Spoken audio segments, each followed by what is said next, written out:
शांति। आइए सुनते हैं प्यारे बाबा के आज के मधुर महावाक्य। आज वाणी की डेट है 29 अप्रैल 2020। बाबा बोले, मीठे बच्चे, तुम्हारा ये ब्राह्मण कुल बिल्कुल निराला है। तुम ब्राह्मण ही नॉलेजफुल हो। तुम ज्ञान, विज्ञान और अज्ञान को जानते हो। आज प्रश्न है, किस सहज पुरुषार्थ से तुम बच्चों की दिल सब बातों से हटती जाती है? उत्तर है, सिर्फ रूहानी धंधे में लग जाओ। जितना जितना रूहानी सर्विस करते रहेंगे उतना और सब बातों से स्वतः दिल हटती जाएगी। राजाई लेने के पुरुषार्थ में लग जाएंगे, परंतु रूहानी सर्विस के साथ साथ जो रचना रची है उसकी भी संभाल करनी है। गीत है जो पिया के साथ है। ओम शांति। पिया कहा जाता है बाप को। अब बाप के आगे तो बच्चे बैठे हैं। बच्चे जानते हैं हम कोई साधु सन्यासी आदि के आगे नहीं बैठे हैं। वह बाप तो ज्ञान का सागर है और ज्ञान से ही सद्गति होती है। कहा जाता है ज्ञान, विज्ञान और अज्ञान। विज्ञान अर्थात देही अभिमानी बनना, ज्ञान की यात्रा में रहना, और ज्ञान अर्थात सृष्टि चक्र को जानना। तो ज्ञान, विज्ञान और अज्ञान, इसका अर्थ मनुष्य बिल्कुल नहीं जानते। अभी तुम हो संगम युगी ब्राह्मण। तुम्हारा ये ब्राह्मण को निराला है, उनको कोई नहीं जानते। शास्त्रों में ये बातें हैं नहीं कि ब्राह्मण संगम पर होते हैं। यह भी जानते हैं प्रजापिता ब्रह्मा होकर गए हैं, उनको आदि देव कहते हैं। आदि देवी जगदम्बा वह कौन है, यह भी दुनिया नहीं जानती। जरूर ब्रह्मा की मुख्य वंशावली ही होगी। वह कोई ब्रह्मा की स्त्री नहीं ठहरी। अडॉप्ट करते हैं ना, तो तुम बच्चों को भी अडॉप्ट करते हैं। ब्राह्मणों को देवता नहीं कहेंगे। यहाँ ब्रह्मा का मंदिर है, वह भी तो मनुष्य है। ब्रह्मा के साथ सरस्वती भी है। फिर देवियों के भी मंदिर हैं। सभी यहाँ के ही मनुष्य हैं। मंदिर एक का बना दिया है। प्रजा पिता की तो ढेर प्रजा होगी, अब बन भी रही है। प्रजापिता ब्रह्मा कुल वृद्धि को पा रहा है एडॉप्टेड धर्म के बच्चे। तो अब तुमको बेहद के बाप ने धर्म का बच्चा बनाया। ब्रह्मा भी बेहद के बाप का बच्चा ठहरा। इनको भी वर्षा उनसे मिलता है।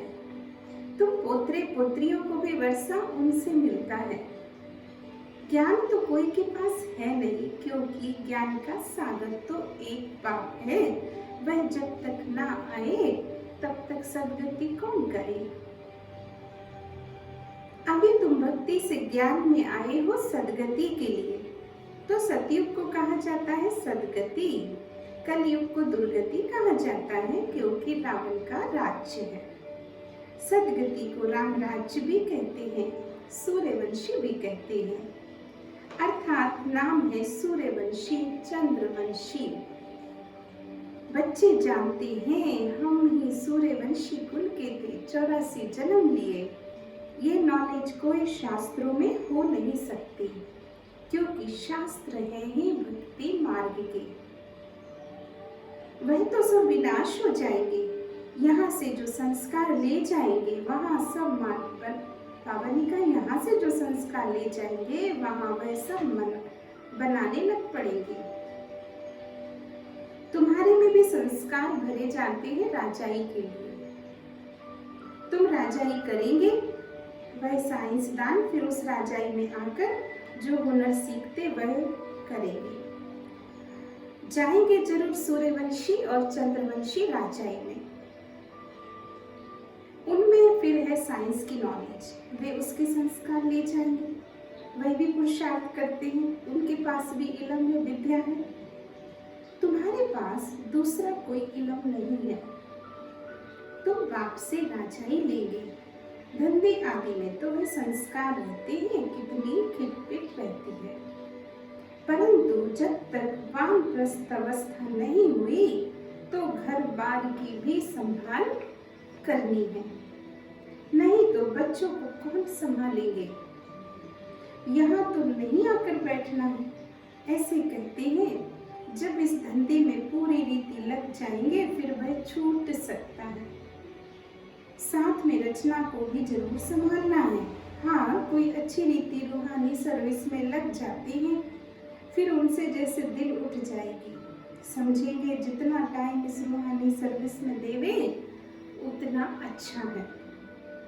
बाप आए हैं पतित से पावन बनने का रास्ता बताने, तो बच्चों को भी यही सर्विस करनी है।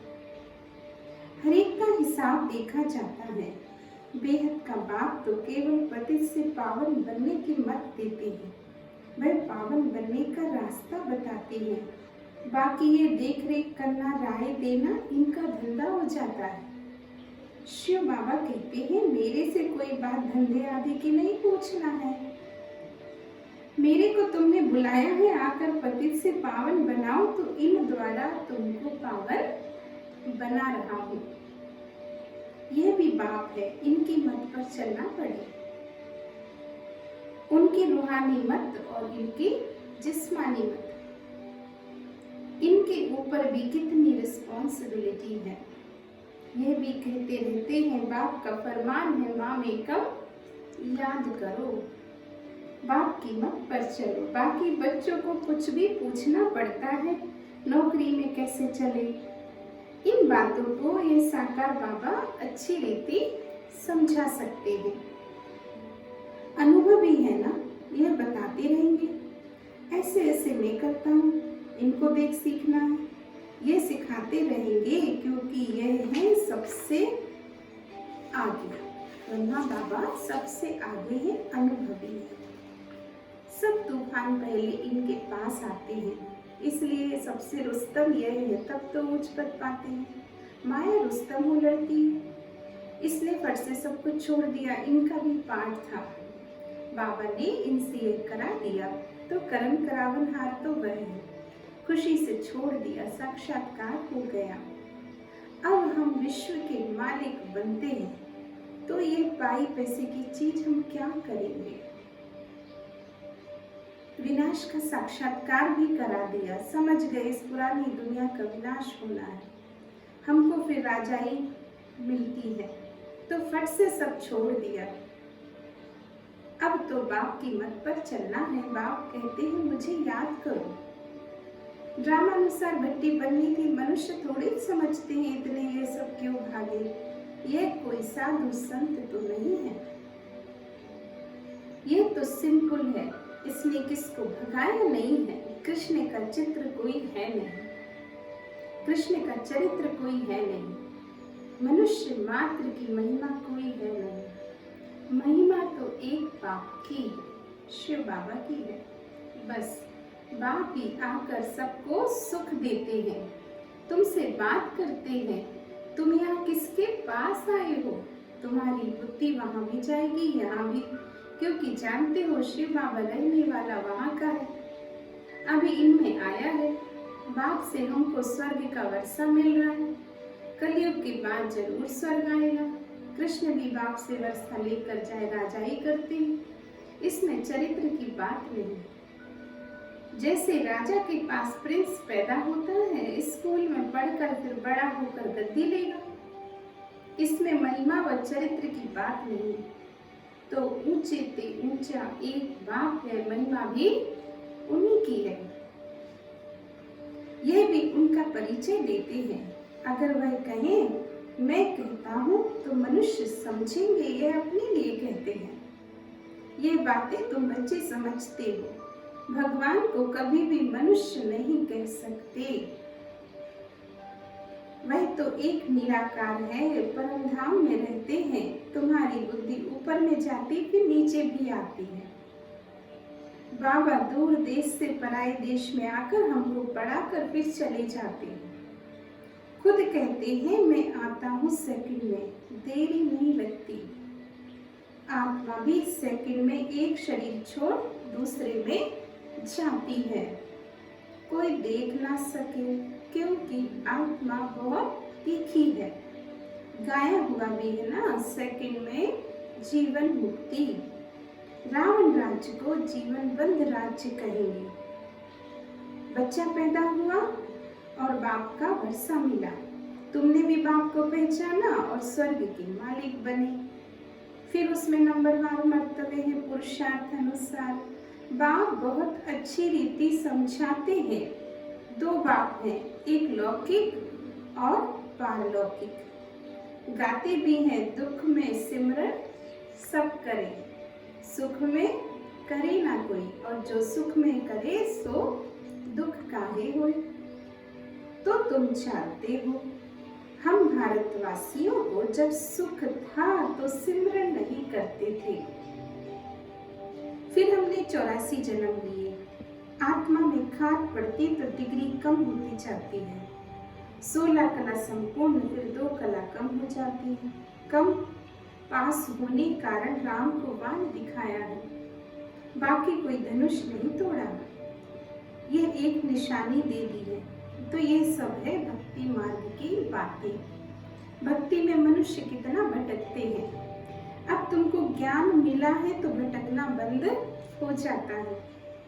हे शिव बाबा कहना, यह पुकार का शब्द है। तुमको हे शब्द नहीं कहना है, बाप को याद करना है। चिल्लाया तो गोया भक्ति का अंश आ गया। हे भगवान कहना भी भक्ति की आदत है। बाबा ने थोड़े ही कहा है हे भगवान कहकर याद करो। बाबा तो कहते अंतर्मुखी हो, मुझे याद करो। सिमरन नहीं करना है। सिमरन भी भक्ति मार्ग का अक्षर है। तुमको बाप का परिचय मिला, अब बाप की श्रीमत पर चलो। ऐसे बाप को याद करो जैसे लौकिक बच्चे देहधारी बाप को याद करते हैं। खुद भी देह अभिमान में है तो याद भी देहधारी बाप को करते हैं। पारलौकिक बाप तो देही अभिमानी है, इसमें आते हैं तो देह अभिमानी नहीं होते हैं। कहते हमने ये तो लोन लिया है, तुमको ज्ञान देने के लिए मैं इनके शरीर का लोन लेता हूँ। ज्ञान सागर हूँ परंतु ज्ञान कैसे दूँ, तो लोन लेता हूँ। गर्भ में तो तुम जाते हो, मैं थोड़े गर्भ में आता हूँ। मेरी तो गति मति सब न्यारी है, बाप इसमें आते हैं, ये कोई नहीं जानते। कहते भी हैं ब्रह्मा द्वारा स्थापना, परंतु कैसे ब्रह्मा द्वारा स्थापना करते हैं, क्या प्रेरणा देते हैं। बाबा कहते मैं साधारण तन में आता हूँ, उसका नाम ब्रह्मा रखता हूँ क्योंकि संन्यास करते हैं ना। तो तुम बच्चे जानते हो अभी ब्राह्मणों की माला नहीं बन सकती क्योंकि टूटते रहते हैं। जब ब्राह्मण फाइनल बन जाते तब रुद्र माला बनती है, फिर विष्णु की माला में जाते हैं। माला में आने के लिए यात्रा चाहिए। अब ये तुम्हारी बुद्धि में है। हम सो पहले सतो प्रधान थे, फिर सतो रजो तमो में आते हैं। पहले हम सतो प्रधान थे, फिर सतो रजो तमो में आते हैं। हम सो का अर्थ भी समझाया है। तो ओम का अर्थ अलग है। ओम माना आत्मा, फिर वही आत्मा कहती है हम सो देवता, क्षत्रिय, वैश्य, शूद्र, शूद्र से फिर ब्राह्मण बनते हैं। वो लोग कह देते हैं हम सो आत्मा सो परमात्मा, आत्मा सो परमात्मा और परमात्मा सो आत्मा। तुम्हारा ओम और हम सो का अर्थ बिल्कुल अलग है। हम आत्मा हैं, फिर और वर्णों में आती है। हम आत्मा सो पहले देवता फिर क्षत्रिय बनती है। ऐसे नहीं आत्मा सो परमात्मा। ज्ञान पूरा ना होने कारण अर्थ ही बुझा दिया है। अहम ब्रह्मास्मि कहते रहते, बाबा ने का अर्थ नहीं समझते तो अहम ब्रह्मास्मि कहते रहते हैं। यह भी जैसे रॉन्ग है। बाबा कहते हैं मैं रचना का मालिक तो बनता नहीं, इस रचना के मालिक तुम हो। विश्व के मालिक भी तुम बनते हो। ब्रह्म तो रहने का स्थानीय तत्व है। आत्मा सो इस रचना के मालिक बनते हो। अभी बाप सब वेद शास्त्रों का यथार्थ अर्थ बैठ सुनाते हैं। अभी तो पढ़ते रहना है। बाप तुम्हें नई नई बातें समझाते रहते हैं। भक्ति क्या कहती है, ज्ञान क्या कहता है। भक्ति मार्ग में मंदिर बनाए, जप तप किए, पैसा बर्बाद किया। तुम्हारे मंदिरों को फिर बहुतों ने लूटा भी। यह भी ड्रामा में पार्ट है, फिर जरूर उनसे ही वापस मिलना है। अभी देखो कितना दे रहे हैं, दिन प्रतिदिन बढ़ाते रहते हैं, यह भी लेते रहते हैं। उन्होंने जितना लिया उतना ही पूरा हिसाब देंगे। तुम्हारे पैसे जो खाए हैं वह अपने ही कर सकते हैं। भारत तो अविनाशी खंड है, बाप का बर्थ प्लेस है। यहाँ ही बाप आते हैं, बाप के खंड से ही ले जाते हैं तो वापस देना पड़ेगा। समय पर देखो कैसे मिलता है, यह बातें भी तुम जानती हो। उनको थोड़े ही पता है विनाश किस समय आएगा। गवर्नमेंट भी ये बातें मानेगी नहीं। ड्रामा में लूंध है, कर्जा उठाते ही रहते हैं। अब रिटर्न हो रहा है।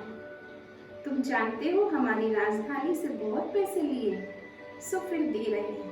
तुमको कोई बात का फिक्र नहीं है।